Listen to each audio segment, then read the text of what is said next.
Is the United States supporting Al-Qaeda in Syria? The answer is yes.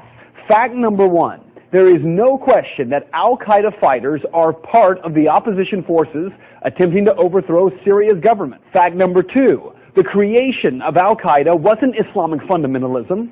It was the CIA. The Mujahideen was created by the CIA to cause problems for the Soviets. And you might say that's crazy talk, right? Here's Secretary of State Hillary Clinton. To be fair, we had helped to create the problem we're now fighting. How? Because when the Soviet Union invaded Afghanistan, we had this brilliant idea that we were going to come to Pakistan and create a force of Mujahideen, equip them with Stinger missiles and everything else to go after the Soviets inside Afghanistan. And we were successful. The Soviets left Afghanistan, and then we said, great, goodbye, leaving these trained people who were fanatical in Afghanistan and Pakistan, leaving them well armed, creating a mess, frankly, that at the time we didn't really recognize. We were just so happy to see the Soviet Union fall, and we thought, okay, fine, we're okay now. Everything's going to be so much better. Now you look back, the people we're fighting today, we were supporting in the fight against the Soviets. So it's not a conspiracy theory, it's history. And it's history that's being repeated in Libya and now in Syria. But there is a bigger problem here, one that every American should be questioning. We're fighting Al-Qaeda in Afghanistan, but we're also bombing Al-Qaeda targets in Pakistan and in Yemen. And as we do that, something occurs known as collateral damage. Hundreds of civilians in Yemen have been killed in just the first half of 2012 by U.S. airstrikes aimed at Al-Qaeda fighters.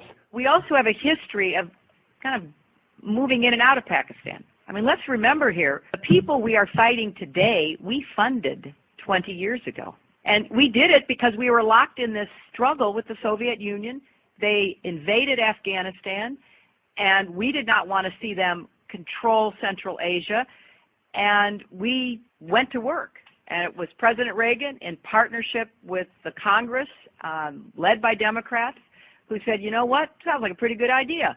Let's deal with the ISI and the Pakistani military, and let's go recruit these Mujahideen, and let's get some to come from Saudi Arabia and other places, importing their Wahhabi brand of Islam so that we can go beat the Soviet Union. And guess what? They retreated, they lost billions of dollars, and it led to the collapse of the Soviet Union. So there's a very strong argument, which is, wasn't a bad investment to end the Soviet Union, but let's be careful what we sow because we will harvest. And we now are making up for a lot of lost time. So what you need to know tonight is heavy. Our government is bombing sites around the world in an ongoing war with Al-Qaeda. In Iraq, where Al-Qaeda had no presence before the U.S. war, Al-Qaeda is now thriving. The same Al-Qaeda, yes, created by the U.S. government in order to harm the Soviets. And today, at least 13,000 civilians in Afghanistan are dead as a result of that war with Al-Qaeda. So with all respect to Ms. Fitzgerald from the Irish Times, this is not propaganda. Rather, it is the question that every American should be demanding answers on from Congress and from this president. Why are we giving Al-Qaeda fighters money and weapons to overthrow yet another government in the Middle East? Today, our government claims they're freeing the people of Syria. Tomorrow, if history tells us anything, we will be killing and wounding civilians in airstrikes and then referring to them as collateral damage in a war with an enemy who we brought to power.